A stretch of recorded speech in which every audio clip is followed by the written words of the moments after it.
诗人小小毋若写诗写散文，嘛平时教诗。这10多年来，变真侪欣赏解剖诗文的读本。今年也甲53连奖的文学奖颁予伊，感谢伊对文学的热情甲贡献。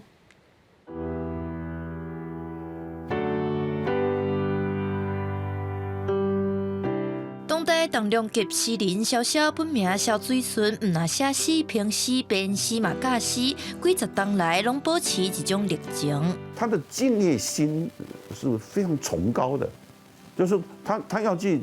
他有机会去做事的时候，他会考虑到这个事情对别人、对年轻人到底有什么帮助，这个敬业之心呢、那我觉得那个敬业之心里面呢，它有一种更特别的，就是说。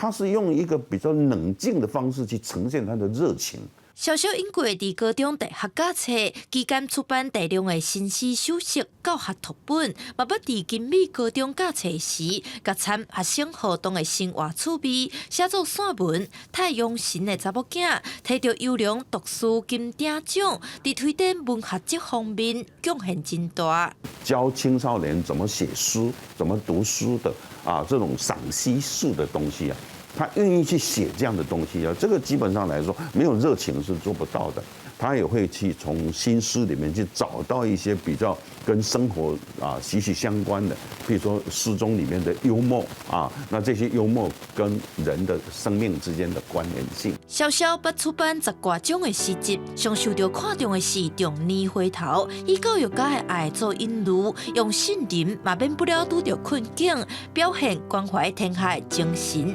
亲像咧讲伊本人一生追求甲实践。这嘛是53连奖评审委员会评选伊佳作第42届文学奖得奖人的重要依据。 小小出身中华，伊伫得奖感想写讲，中华意思就是中明文化，嘛真介意导演民所讲的“从容大化中，不喜嘛不顾”。希望家己未来的文学创作的核心，就伫大化、参文化之间思考累积。记者陈雅文、曾派文、林玉凯台北报道。